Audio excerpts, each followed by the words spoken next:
All right, welcome back to class. This is American Federal Government. I'm Ken Hicks. This is our last lecture, or last presentation for this semester, and we are dealing with foreign policy. And of course, foreign policy is important for understanding the basics of American government. One of the first things that any government has to do is to be able to control its territory, to control those territories within its jurisdiction, but also the ability to protect national interests, because of course we live in a much more interconnected, interdependent world. And so we have to be able to project power out into the world, project power and influence in a variety of different ways.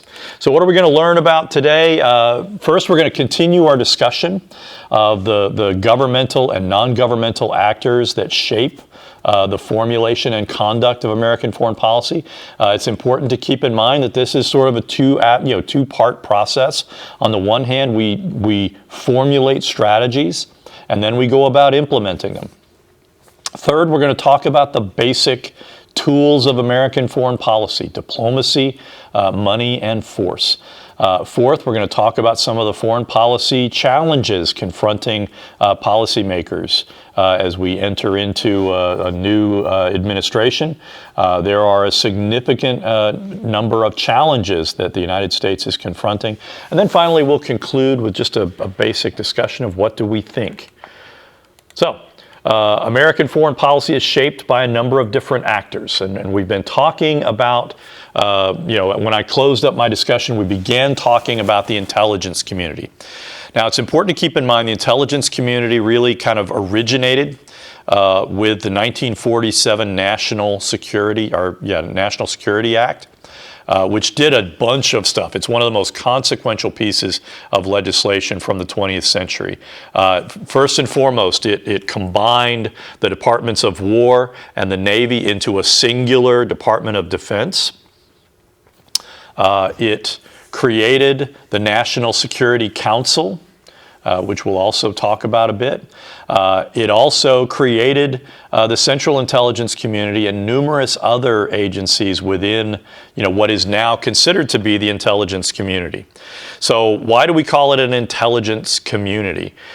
First and foremost, the people who drafted the National Security Act did not want to create a secret police force. They didn't want to create an intelligence agency that could be used against Americans domestically to reinforce any given, partisan end.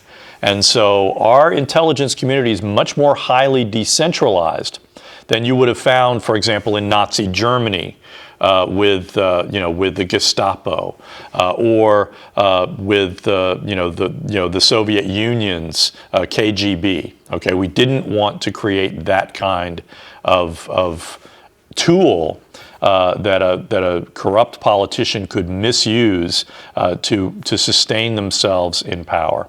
And so the intelligence community is highly decentralized. But there are these kind of centralizing nodes within the intelligence community. I mentioned the idea of all-source intelligence. And of course, the Central Intelligence Agency was designed to be a kind of analytical clearinghouse for all the intelligence that was being derived. Now, again, we had intelligence before, going all the way back to the Revolutionary War. But the Central Intelligence Agency was designed to professionalize our intelligence services. And, when people, when you think, why do we have spies?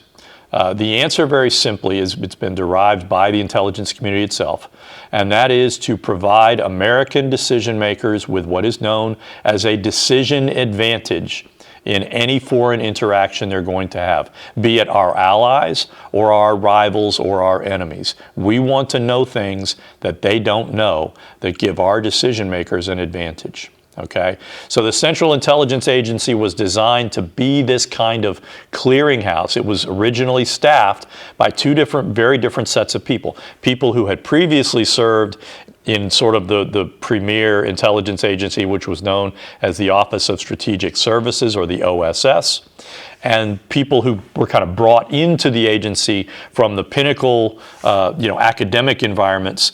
And again, that created kind of a cultural tension. between what we oftentimes euphemistically describe as the cowboys, the people who were used to doing clandestine, active measure kind of operations that had previously been in the OSS, and college boys who were oftentimes what we characterize the analysts. And so it's important to keep in mind there's a lot of tension within the intelligence community over what their role is and how their jobs ought to be completed. There's often this sense analysts believe that the premier job of the intelligence community is to analyze, and people who are operatives believe that the primary mission of the intelligence community is to engage in clandestine operations. And so again, the old bureaucratic chestnut, where you stand depends upon where you sit, is very applicable to the intelligence community writ large. And it again is also important to note that 80% of the defense community's budget is contained within the Department of Defense. Okay, and so the Department of Defense exerts a considerable amount of influence and control within the intelligence community. Another very important agency within the intelligence community is the National Security Agency. It's also known as the Puzzle Palace. It is organizationally a part of the Department of Defense. It rivals the CIA in many ways in terms of its importance, and it is the principal, what we call SIGINT collector. Okay. Now, what is signals intelligence? That basically is the capacity of the NSA to intercept all electronic kinds of communications. Okay. Anything that's kind of cell phone derived, they can tap into and listen in. Okay. For that reason, the NSA also has important counterintelligence responsibilities. Now, what is counterintelligence?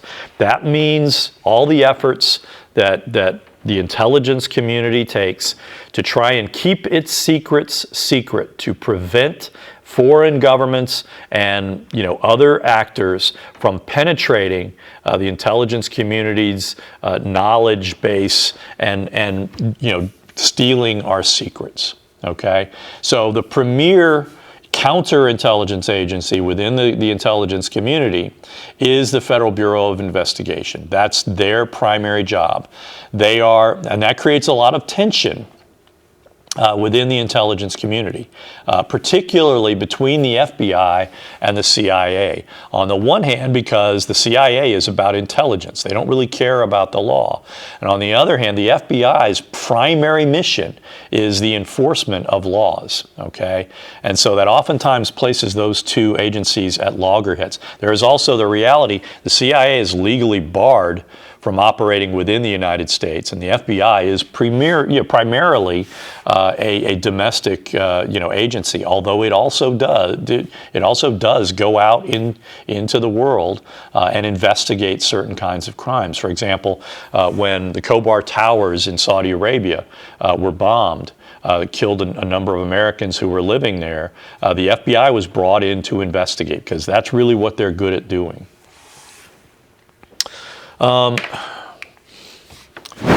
The Foreign Intelligence Surveillance Act, again, this is an important piece of legislation that kind of, again, was the result of revelations of abuses within the intelligence community. The Foreign Intelligence Surveillance Act of 1978 placed limits on electronic surveillance.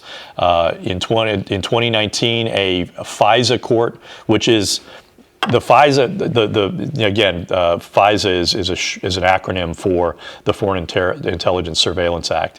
One of the provisions of that law is that it creates what are known as FISA courts.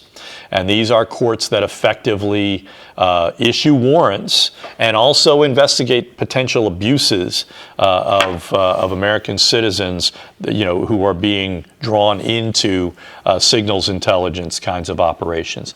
In 2019, a FISA court charged that the FBI made a practice of providing false information to the court and demanded immediate revisions to how the FBI were doing things. And a lot of this was related to the investigation, the independent prosecutor's investigation into allegations and suspicions that the election campaign, the presidential election campaign of Donald Trump, had connections, had suspicious relationships with Russia, and in particular with Russian intelligence agencies. This dealt in particular with a specific guy working on the Trump campaign named Carter Page, who, as a private businessman, had developed relationships with people who were known within the intelligence community as being basically Russian agents or Russian assets. And Carter Page was warned about that, and he persisted in those relationships, and that really drew a lot of critical attention. The FISA court basically was arguing that the FBI went beyond what they should have been doing. They didn't say that there was not an adequate predicate, however. So, all that notwithstanding, that kind of again relates and reflects the idea that even within the intelligence community, they are supposed to be operating within legal boundaries that are oftentimes blurry and hard to clearly determine. Another important actor in foreign policy is Congress. Congress can use its legislative authority to influence foreign policy. While Congress has less bureaucratic authority, it has powerful committees whose members can influence the international and military programs that are involved in the conduct of foreign policy. So to illustrate, Congress can refuse to appropriate funds for presidential actions it deems unwise or inappropriate. And that is a power that extends to military action. The Constitution gives Congress the authority to declare war, but under its general legislative power, it must appropriate the funds needed to support military activities. In Federalist 69, Alexander Hamilton basically contended that Congress's power of the purse gives it the ultimate check on the president's authority as commander-in-chief. History has demonstrated that Hamilton was simply mistaken. It is very difficult for Congress to withhold funding from a president that is using, American troops in a combat situation. There is a law known as the War Powers Act. The vehicle of that law is basically to say the president must consult with Congress or threaten the loss of the funding for those military operations. The problem is, it's very difficult for Congress to cut funding to troops in combat situations. And so that law has been on the books since the 1970s, I believe since 1974. It's really never been, the punitive aspect of that law has never been invoked. So there are a number of key congressional committees in the foreign policy realm. The Senate Foreign Relations Committee exerts unique influence. It was established in 1816 as one of the original 10 standing committees of the Senate. It oversees the State Department, other foreign policy agencies, and the executive branch's compliance with a number of statutes, including the aforementioned War Powers Resolution. It has 7 subcommittees, each of which has jurisdiction over a specific region or subject matter.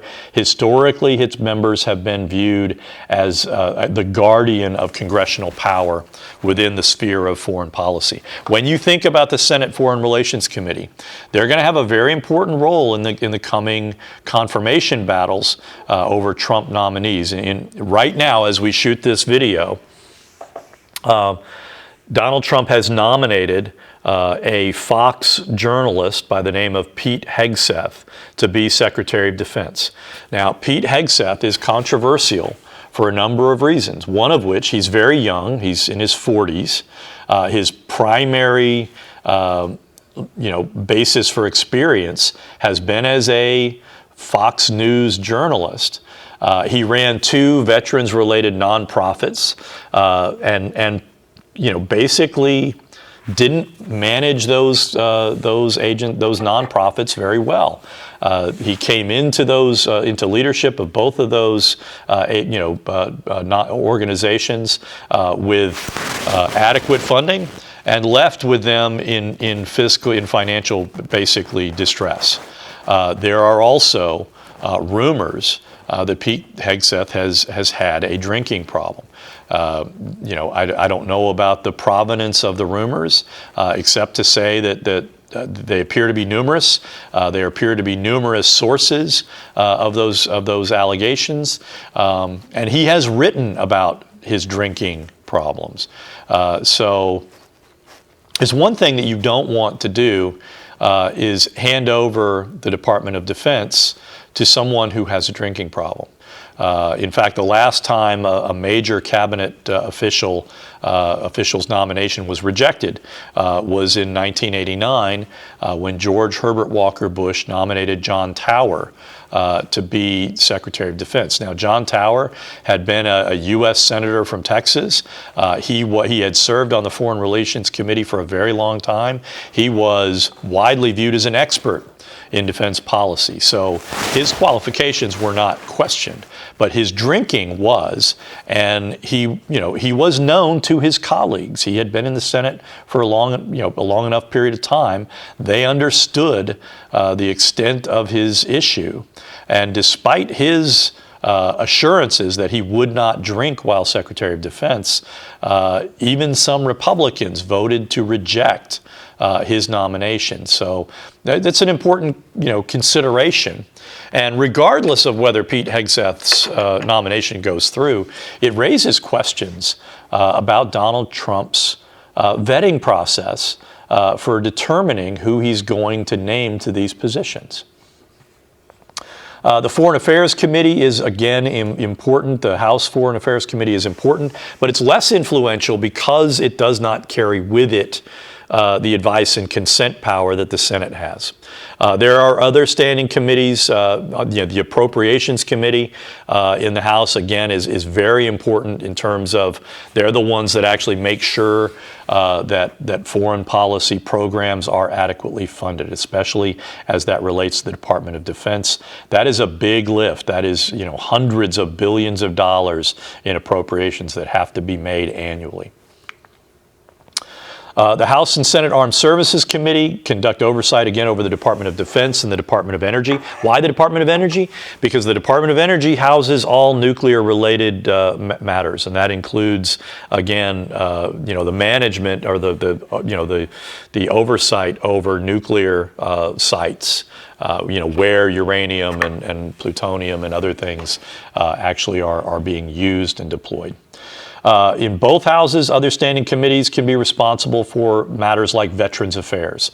Members of the Congressional Armed Services Committees are generally considered to be service-friendly, and that generally means both Democrats and Republicans pick folks that are widely viewed as having a friendly relationship with the military. For example, the ranking member of the House Armed Services Committee is Jason Crow from Colorado, and he is a former military guy, widely viewed as being pro-defense in terms of their budgetary requirements and requests. There are two select committees in Congress, the intelligence committees. The revelations of CIA involvement in assassinations, torture, and the overthrow of foreign governments, especially, for example, in Chile in 1973, we overthrew a democratically elected government of Salvador Allende Gozones because the Allende regime was talking about nationalizing its copper mines, which was going to be a major hit to Anaconda and Kennecott, who were the two major American copper producers. That led to those revelations, which came from two committees, the Senate Church Committee and the House Pike Committee. They kind of held joint committee hearings, and they basically uncovered a lot of very unsavory activities that the intelligence community had been undertaking. That led to the formation of the House and Senate Select Committees on Intelligence. And this gives rise to what is known as the Gang of Four. The Gang of Four are the leaders, the leader and the chairman and the ranking member of each of the House and the Senate Select Committees on Intelligence. They are apprised of everything that goes on within the intelligence community, even clandestine operations. They are also under incredible legal sanctions if they leak those kinds of operations. And so, the people on that committee are generally among the most discreet members of each of the two political parties. Additionally, you also have what is known as the Gang of Eight. And that is a situation where if there is a particularly sensitive intelligence operation or maybe something has gone awry within the intelligence community, you get the Gang of Four, but also the majority or the Speaker of the House and the Minority Leader and the Senate Majority Leader and the Senate Minority Leader are brought into being read in, if you will, knowing what is happening on a particular issue. The House and Senate committees, intelligence committees, all participated in allegations that there were improper connections between the Trump campaign and Russia. And in fact, the Senate Intelligence Committee issued a fairly damning report, and this was a committee that both the Republicans participated in and joined in the findings, basically saying the Trump campaign had unprecedented connections to Russian intelligence, and that those connections were disturbing. Another important non-governmental actor or set of actors that can influence foreign policy are interest groups. So while the president, executive branch agencies, and Congress are the true foreign policy players, if you will, there are several unofficial actors who exert varying degrees of influence over foreign policy. So while economic interest groups are generally viewed as the most influential, their influence varies widely. And again, part of the challenge is that interest groups often take adversarial stances with one another. So, for example, some business groups represent industries dependent on exports, while others represent businesses threatened by imports. So there is no one coherent business view as it relates to trade policy. An important variety of interest groups are lobbyists who strongly identify with a particular country. For example, many Jewish Americans and evangelical Protestants possess strong emotional ties to Israel. In 2015, many, if not all, Jewish and evangelical groups unsuccessfully lobbied the Obama administration against its nuclear deal with Iran, which they believed posed a great threat to both the United States and Israel. Similarly, Cuban Americans, represented by two Cuban American senators, Marco Rubio and Ted Cruz, have long been a strong voice in support of maintaining sanctions against the authoritarian regime in Cuba. The influence of Cuban Americans within the government helps explain why U.S.-Cuban relations have remained so tenuous over the years. A third type of interest group has proliferated in recent decades, devoted to the cause of advancing human rights. Greenpeace is an example. I'll say, Amnesty International is an example of an interest group that is advancing, human rights in terms of exposing countries that engage in torture, for example. Amnesty International exposes human rights abuses in authoritarian countries and has often led to, reforms in some of those countries. Because quite often those countries really want to maintain a good reputation within the international community. Because having a bad reputation can hurt you in terms of getting access to international funding and things like that.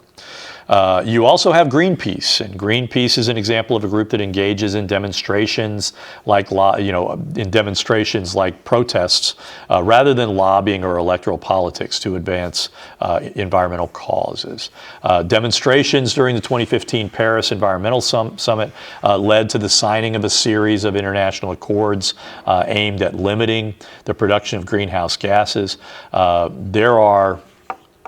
There have been instances of Greenpeace confronting whalers on the open oceans too, and in fact, at one point in New Zealand, a Greenpeace ship was basically scuttled by French commandos. They were so angry at Greenpeace's operations in the South Pacific that they basically blew up a Greenpeace ship. That was several years ago. So our third topic are the tools of foreign policy. And they really boil down to three broad categories of things that we do. One is diplomacy, which I've kind of already addressed a little bit in our discussion of the State Department. The idea of money, the fact that international giving is an important basis for U.S. power and influence. And then, of course, the realities of power, that the United States as what I euphemistically describe as a super-duper power, oftentimes merely the threat of U.S. force can change people's behavior. So diplomacy represents, again, it's the idea of the government's representation of itself to foreign governments. And again, the purpose of diplomacy is to promote national values by peaceful means, to avoid wars, to talk people into arrangements between countries and between the United States and regions that actually are mutually beneficial. The United States maintains diplomatic missions throughout the world. Its ambassadors are tasked with maintaining good relations with foreign governments. For that reason, State Department FSOs, people who are foreign service officers, are oftentimes accused of what we call going native, of basically identifying so much with foreign countries and foreign regions that they're no longer representing the United States, but they are actually acting more like foreign agents. That is oftentimes a source of suspicion within the executive branch. Public diplomacy, again, is the idea of presenting a positive view of the United States abroad. Today, major diplomatic initiatives are undertaken by the White House. U.S. diplomatic efforts, again, seek to avoid war. It's important when we think about these things. The Secretary of State occupies a unique position within the foreign policy establishment. On the one hand, they are the main vehicle for public diplomacy. They are also a member of the intelligence community. They have one of those three all-source intelligence agencies within the intelligence community. And that creates a real tension, and it makes the job of Secretary of State extraordinarily difficult, a very difficult balancing act to keep up. Another important kind of element of diplomacy is the United Nations. It was founded in 1945 to succeed the League of Nations and to act again as a forum for settling international disputes peaceably. We were really responsible for creating both of those institutions. But both of those institutions are very controversial within American foreign policy. Democrats generally favor working through international institutions like the United Nations to advance U.S. national interests. Republicans generally are skeptical of the use of these kinds of international institutions to advance U.S. aims. The United Nations supreme body is the U.S. UN General Assembly, which is basically a debating society. It's a legislative body consisting of one representative from each of the 193 member states. To the extent that there are security powers within the UN, they are basically held by the UN Security Council, which are comprised of the 5 original permanent members, which is Russia, which previously had been the Soviet Union, the United States, United Kingdom, France, and China. And so Germany was not a member because, of course, they were on the losing side of World War II. They are oftentimes brought in as one of the other elected members. The UN is very large, and for much of its history, it's been unable to fulfill its primary mission of securing peace. Now, I would also argue that it does do some good because it provides a forum for nations to air their grievances. Now, part of the problem is that if you're not actually doing anything about those grievances, those complaints can fester. And that oftentimes, again, feed the notion that the United Nations is ineffective. But nevertheless, it is a place where everyone can get together and talk. And the United States has an ambassador to the United Nations. The next administration, it will be Elise Stefanik, who was a Republican representative from upstate New York. And so, it serves a purpose. It does serve a purpose, but it's not as effective a body as the architects of the United Nations would have liked. There is also what we might describe as an international monetary structure. U.S. exerted a great deal of leadership in creating what was known in the post-World War II era as the Bretton Woods system. The goal of that international system was to prevent the kinds of economic instability that contributed to the rise of fascism in the interwar years. The key elements of the Bretton Woods system were the establishment of the World Bank, the International Monetary Fund, and the General Agreement on Tariffs and Trade. And again, in each of those things, the World Bank and the International Monetary Fund are designed to ensure that developing nations have access to funds so that they can do the things necessary to build their economies. One of the key elements of American foreign policy during the Cold War was to try and keep the developing world from adopting ideologies of grievance like Marxism. And so one of the ways of doing that was this idea of modernization or development. And they're two kind of very similar, intertwined, but distinct arguments. One was, again, this notion that developing a nation's economy will get people working and get them out of poverty and give them some realistic hope that they would be able that people would be able to have meaningful lives. Modernization has a similar kind of idea that developing a modern economy is the best way to prevent people, again, from being attracted to ideas like Marxism. During the 1990s, the importance of the International Monetary Fund increased through its efforts to reform some of the largest debtor nations and former communist countries to bring them more fully into the capitalist economy. There has been a lot of criticism of the IMF. In the 1970s and 80s, they basically imposed draconian domestic spending measures on countries that had fallen into debt crises, basically telling you have to get rid of all your welfare programs. Well, of course, that just led to enormous spikes of poverty, civil unrest, and oftentimes civil wars.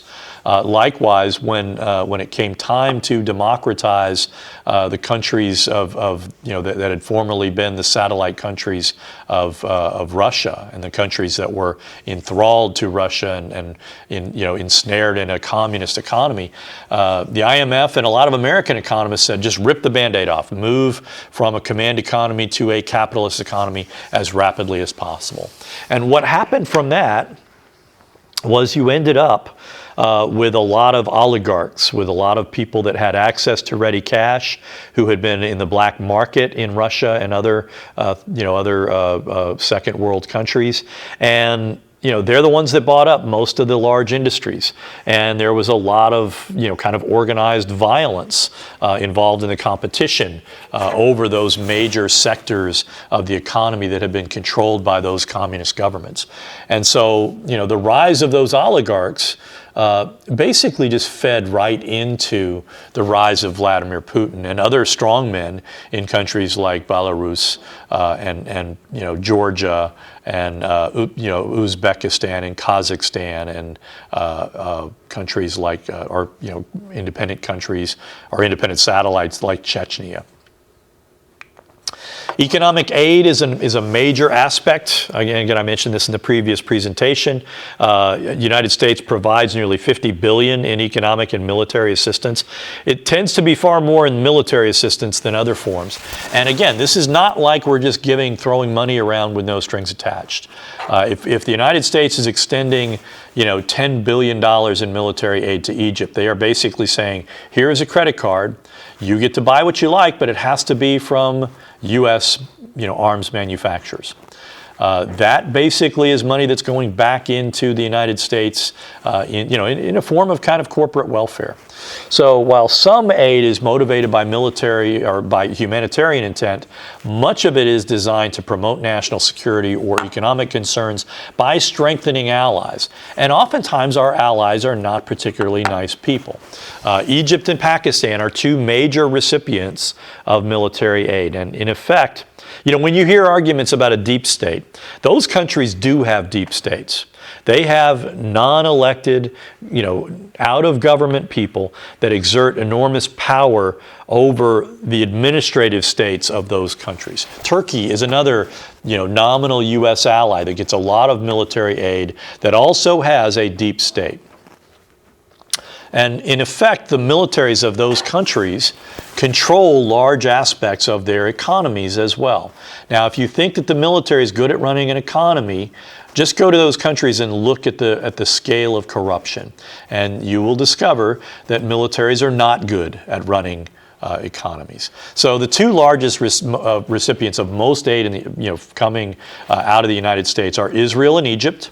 And it's no shock with Israel; they are a major ally in the Middle East. But with Egypt, again, that is part of the deal that we made that brought peace between Israel and Egypt, and took one of the major Muslim players that had been part of several of the major wars, the Yom Kippur War, the Six-Day War against Israel. It took a major Muslim country that had previously been engaged in warfare with Israel out of the potential alliance of Arab countries seeking to attack Israel. Another important aspect of money is the idea of economic sanctions. While aid is an economic carrot, sanctions comprise the economic stick.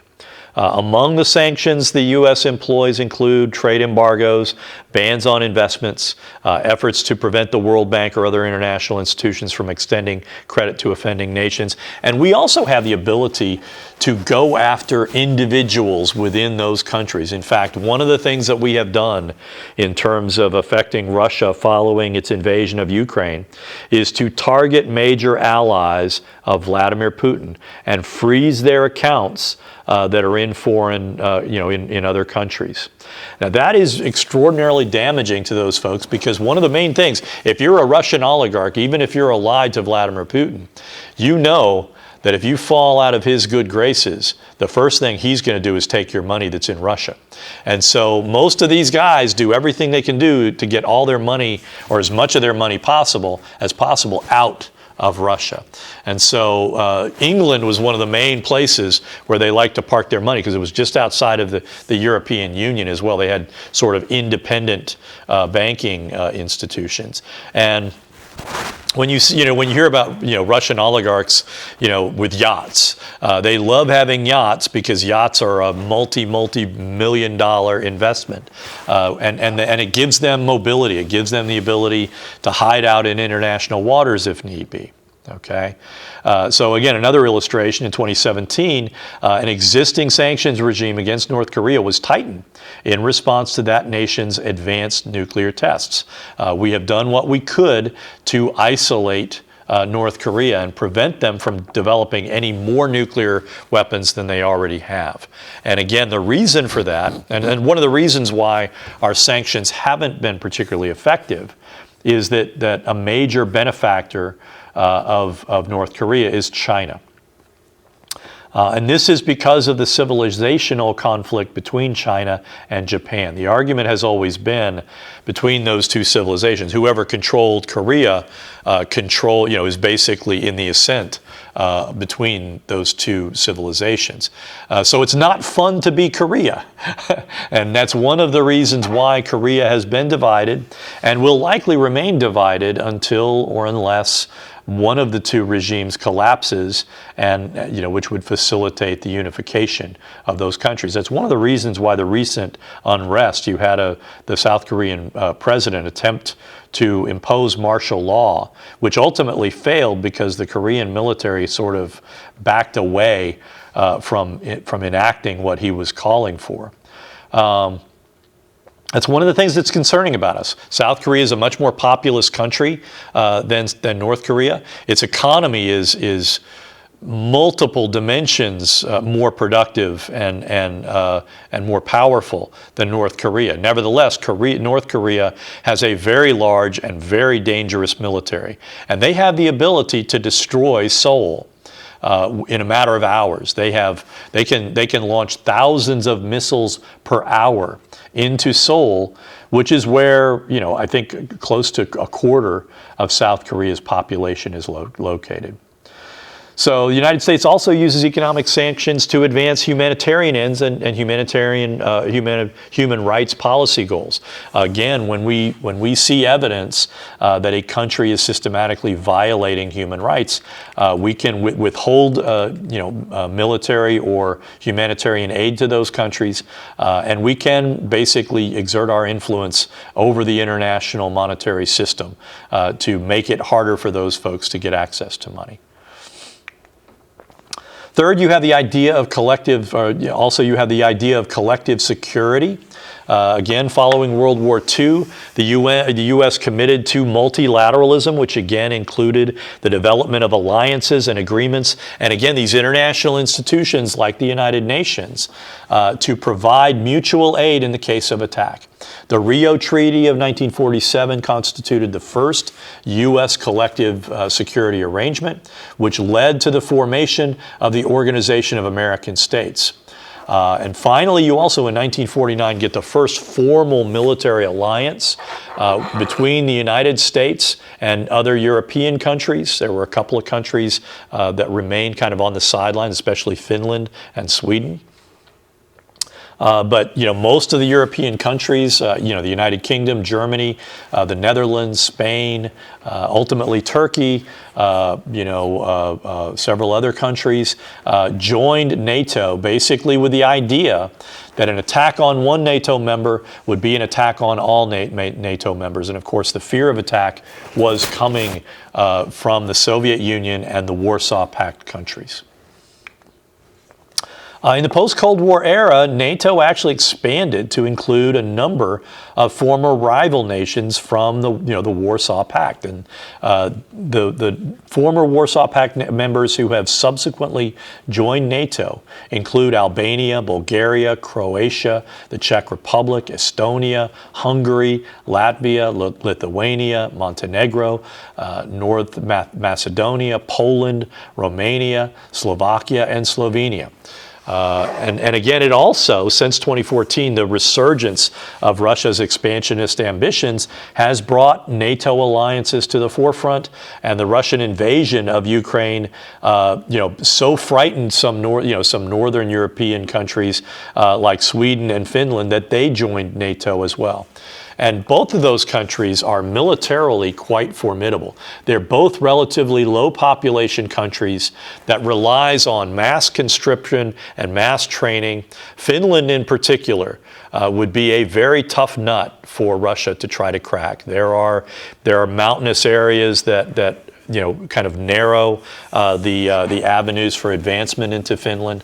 And Finland demonstrated during World War II, when Russia attempted to attack it in 1940, they suffered enormous casualties, and so that again has created something that is scaring Russia to some extent.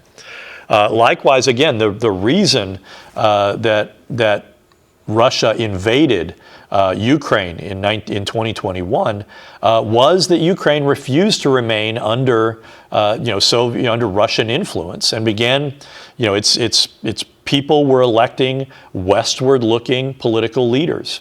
And that again, really antagonized Vladimir Putin and ultimately led to his determination that he would seek to invade Russia, scourge it of its pro-Western elements, and return it to the status of a subservient satellite state.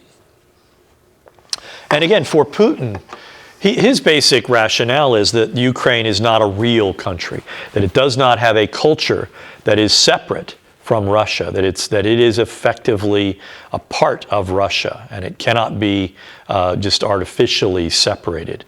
And that has, again, contributed to this problem. And of course, the reason the Ukrainians are fighting as hard as they are, and again, this is a country of about 40 million people. It's a formidable country, but Russia is a country of 160 million people. In practical terms, Russia can swamp Ukraine in terms of just putting men under arms and running them to the front.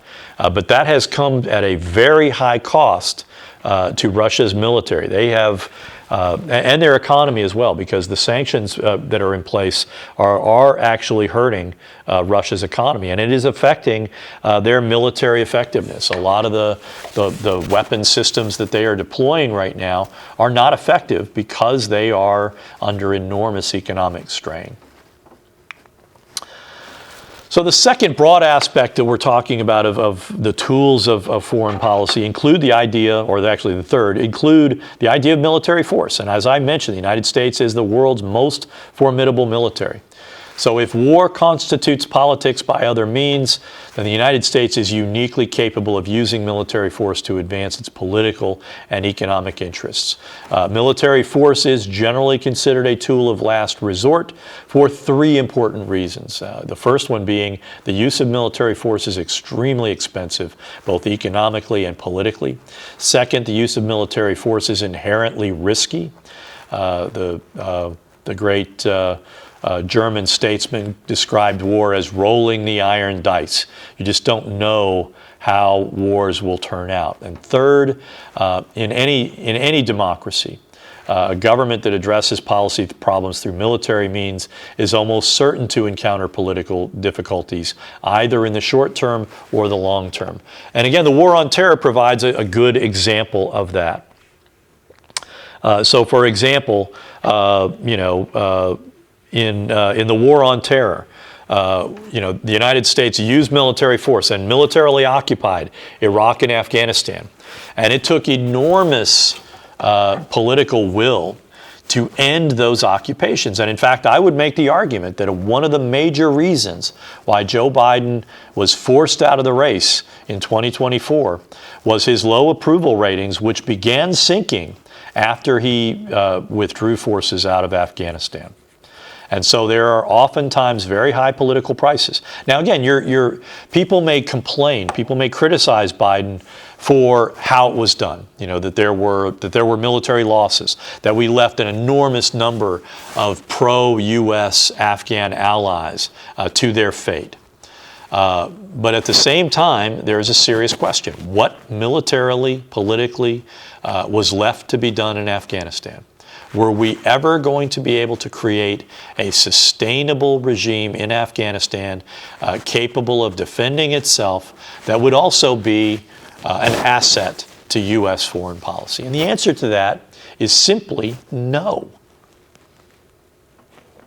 I am happy to debate anyone listening to this broadcast as to whether or not the United States was ever going to change Afghanistan and turn it into a coherent nation state that would be Western oriented. The material to do that simply doesn't exist. So we also need to keep in mind the United States hasn't officially declared war since 1942, and yet we have averaged some kind of military conflict about every 3.5 years. And so while warfare is not commonly a tool for the United States, military force, military coercion is. I mentioned soft power, and again, this is one of the reasons why we don't always have to use, military force. And that is, again, as I mentioned in the previous discussion, the attractiveness of a nation's culture and way of life to appeal to other countries, provide us with an ability to persuade without really trying to persuade. The instruments of soft power include developmental aid, cultural diplomacy, student exchange programs, and again, simply our culture, okay? Historically, our cultural dominance in our movies, our music, and our culture have given us a unique soft power advantage. Now there are increasingly rivals within the realm of soft power. India is increasingly becoming a major producer of movies through Bollywood, and a lot of developing countries, particularly in Southeast Asia and Africa, are more drawn to Bollywood movies than they are to American movies. And so there is competition there. Arbitration is another important tool of statecraft, and that is the use of neutral third parties for resolving an international disagreement. Arbitration is sometimes viewed as a manifestation of soft power, and the U.S. occasionally turns to international tribunals to resolve conflicts with other countries.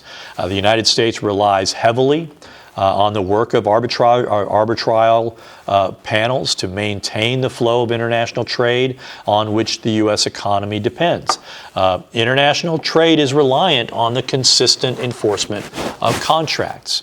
And the aggressive protection of the rights of U.S. businesses by American government in international arbitration panels is an important basis for the needed certainty that those kinds of contractual arrangements will be upheld. We oftentimes, especially again during the Obama administration, during the Clinton years, the American government went to the World Court very frequently, and to the World Trade Organization to basically say, there are certain foreign companies, there are certain foreign countries that are, basically engaging in unfair trade practices. And the use of those kinds of international tribunals has been an important component of America upholding free trade. Now again, this is all up in the air because the incoming Trump administration is promising to simply engage in trade wars.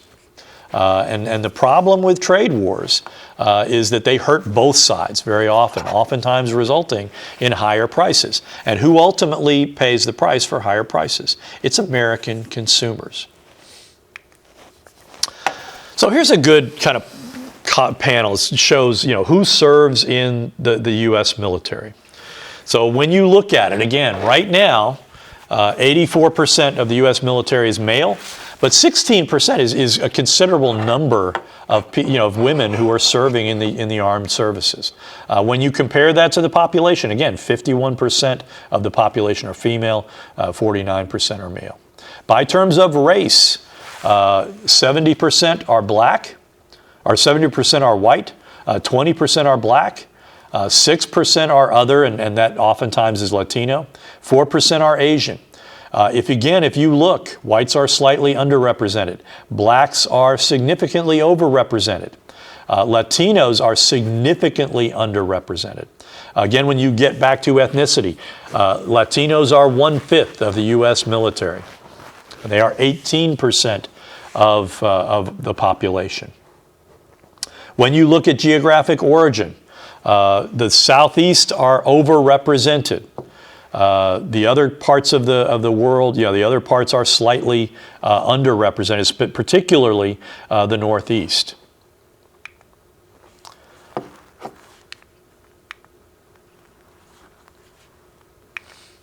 So there are daunting challenges confronting the United States. Again, I would note we are coming into a new administration. The world that Donald Trump left in 2021 is not the world that he's confronting in 2022. The United States confronts a powerful China and a resurgent Russia. China represents both economic and strategic challenges in the long term and also potentially in the short term. Russia's territorial aspirations and willingness to intrude into U.S. domestic politics presents a more immediate challenge. I would also note that China is increasing. China's intelligence agencies are increasingly demonstrating a level of activity that is disturbing. The United States has sought, and I think the Biden administration has been very successful at rallying the NATO nations to counter Russian aggression in Ukraine. Again, the fear here is that if Vladimir Putin succeeds in annexing Ukraine, the next country will be Moldova. And after that, the next countries might be Poland, might be Finland, might be Latvia, might be Lithuania, might be what's the other Baltic country? The name escapes me. But these are really serious concerns, especially in many of those Baltic states. One of the first things they did when they separated from the Soviet Union was they basically kicked a bunch of their ethnic Russian people out of the country and basically banned speaking of Russian in public because they fear Russian infiltration. I would also note, it's as a matter of domestic policy, Americans are often we fight about our education policies a lot. And we look abroad sometimes to say, what's a good example of a good educational system? Finland has one of the best educational systems, widely acknowledged. Why do they have such a good educational system? Well, one of the reasons is they invest heavily in education. Being an educator is a prestige position, is a highly well-paid position, which means that people compete to become educators in Finland. You have to have a master's degree in Finland. Not only are you expected to be a very competent classroom instructor, you're also expected to know how to use what you're learning from kids in the classroom to advance education policy in Finland. Why do they possess so much of a commitment to education? Might it have something to do with that 800-mile border between Finland and Russia? Might it have something to do with Russia's hundreds of years long mission of infiltrating neighboring countries and then suborning them from the inside and turning them into Russian satellites? Might it be going back to the 17th century that Russia has routinely used propaganda and misinformation to undermine the legitimacy and the authority of neighboring countries? Might that be a lesson that the United States might want to learn in the near future?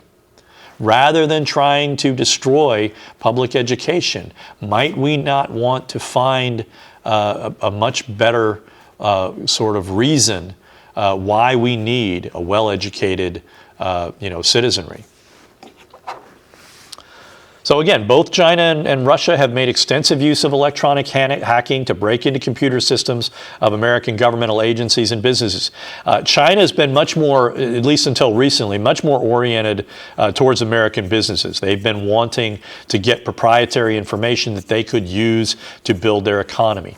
Russia has been much more politically engaged, certainly since around 2012. That there's a reason for that I can go into it, if anyone is interested.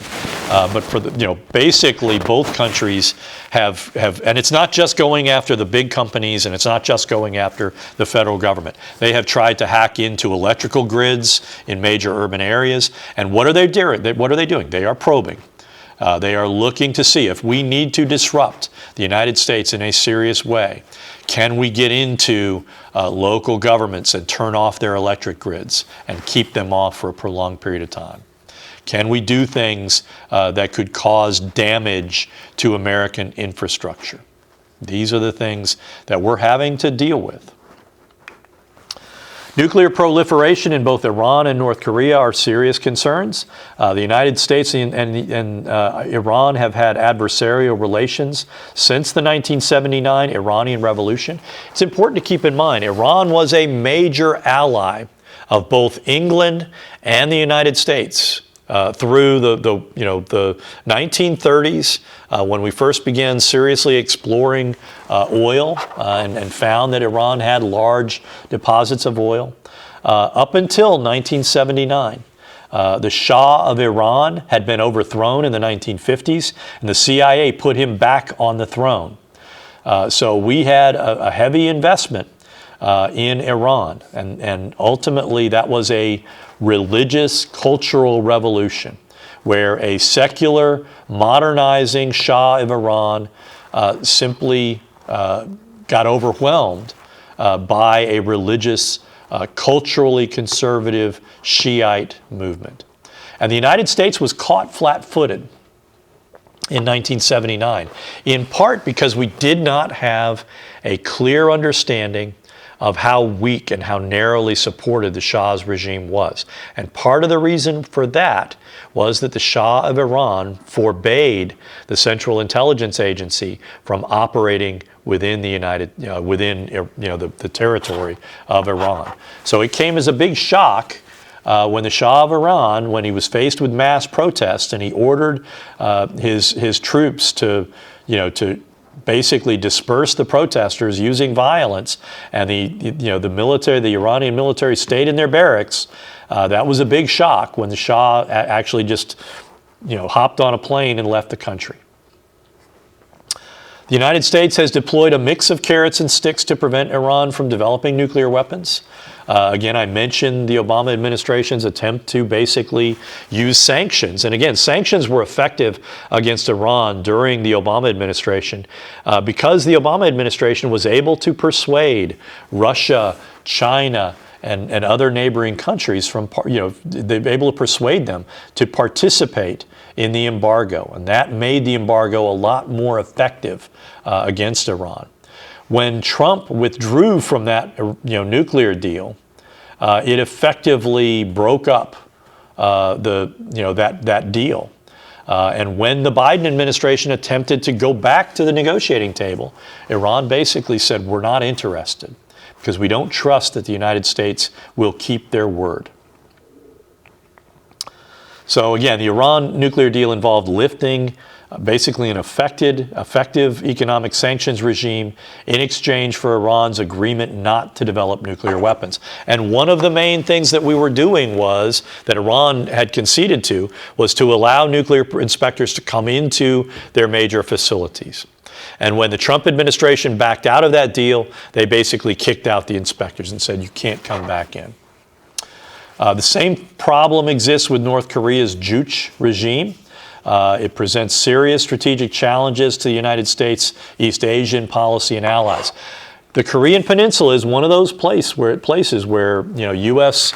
National security experts basically say this is the one hotspot in the world where we could be drawn into a conflict not of our choosing, where we would be forced into a reactive posture. And again, the problem is, and this is learning in international relations. During the Bush administration in the early 2000s, George Bush, in one of his State of the Union addresses, described an axis of evil. And it was Iran and Iraq and North Korea. And Iraq, he shortly thereafter invaded. And what's distinctive about Iraq? They didn't have nuclear weapons. And so what lesson is learned internationally? If you're a rival of the United States, better get some nuclear weapons. And that is a real challenge. And of course, North Korea is also experimenting with missile technology that can go not just to South Korea, but to Japan. They have fired numerous missiles that could carry nuclear weapons out into the other side of the Pacific from Japan. They basically shot them over Japanese airspace, basically as a signaling threat, basically saying we can get to you with nuclear weapons. Trade policy. The United States consistently imports more than it exports, and that produces a trade deficit with the rest of the world. Now, for the most part, that trade deficit, it's not great for us, but it does promote productivity and stability in other parts of the world that is desirable for the United States. The United States has consistently accused China and other nations of unfair trade practices that limit the sale of goods imported into their markets. And again, Donald Trump in 2024 has emphasized the use of tariffs as a tool of statecraft.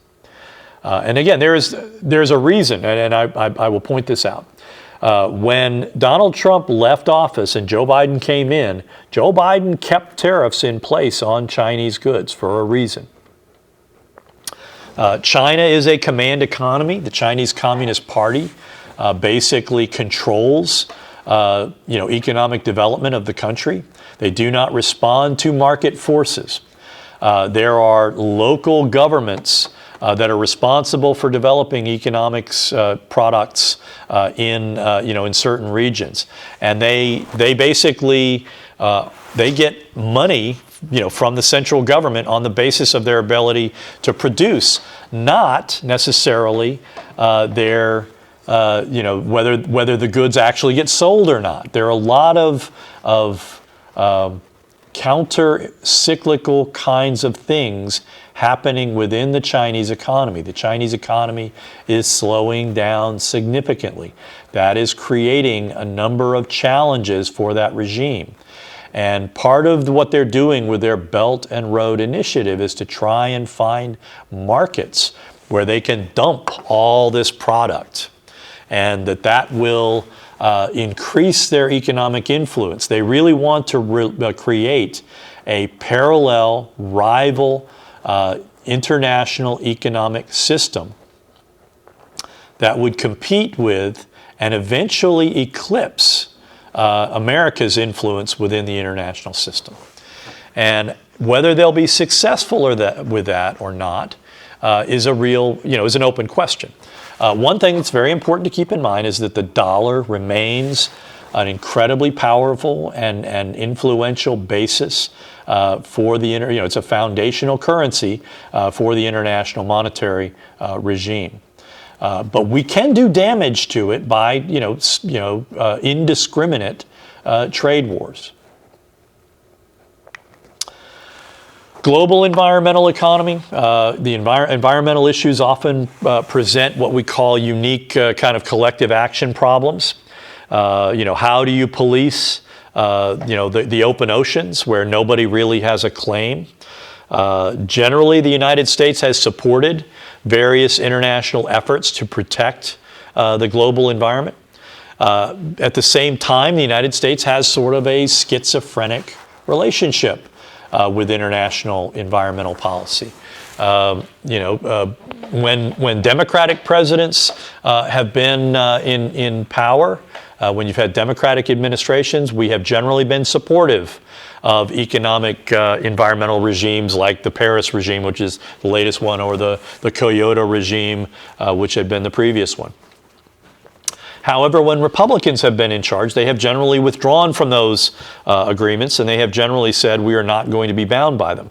We are not going to take the economic hit that will come from trying to reduce greenhouse emissions and things like that. That is, again, one of the main concerns is that full-bore consumption of petroleum is actually a major cause of climate change. And the argument of climate scientists is that if we don't begin curbing greenhouse emissions, at some point we're going to reach a point of no return, which are going to lead to really, really catastrophic environmental impacts.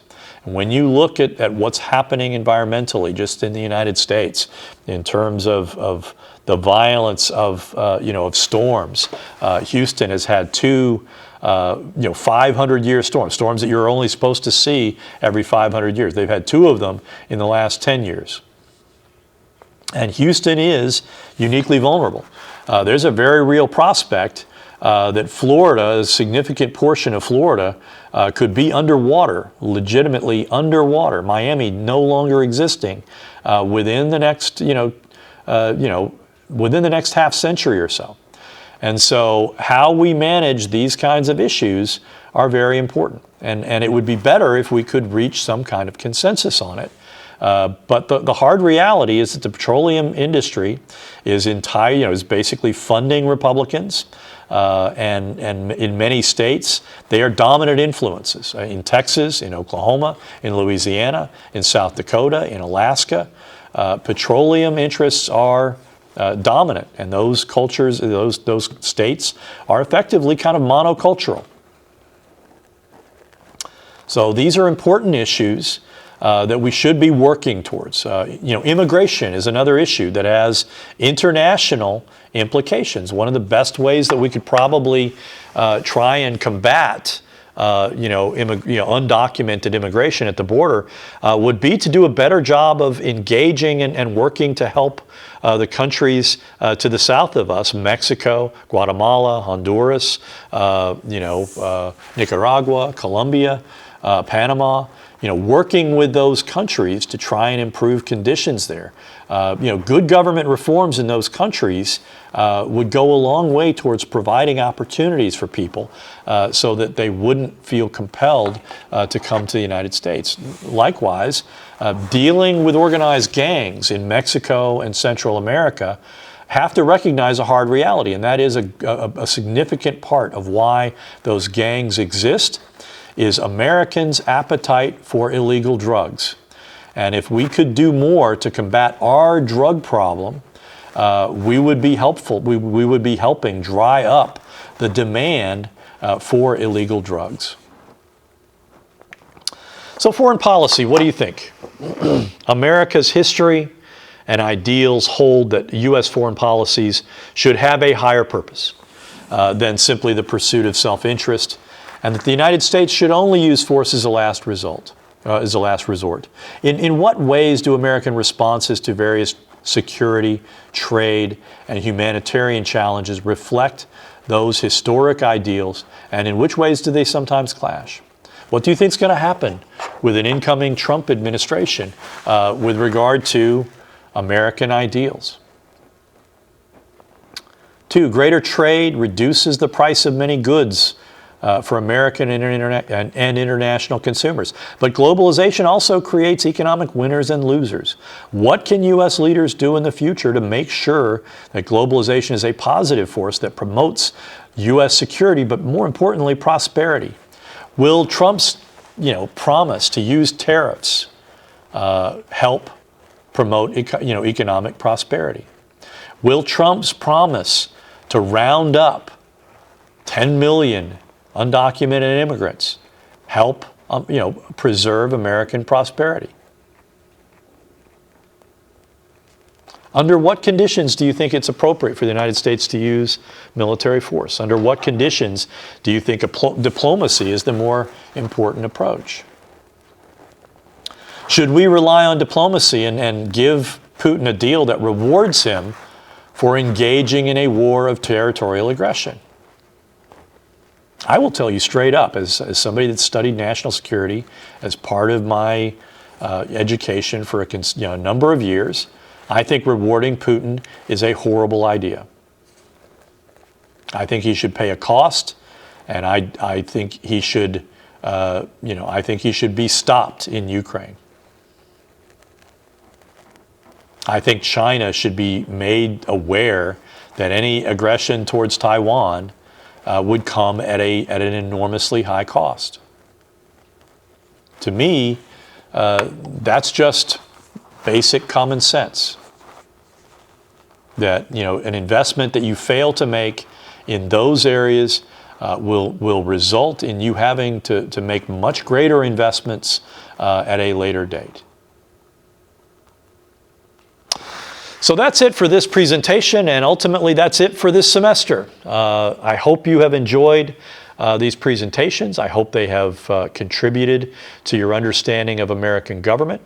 I hope they sparked a curiosity in you in American government.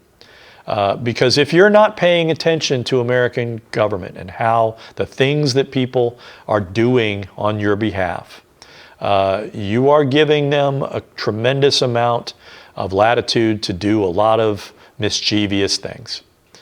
Citizenship requires, democratic citizenship requires an active and engaged citizenry. And on that note, I will close, and I will wish you good luck in the future. I'll see you next time I teach a class.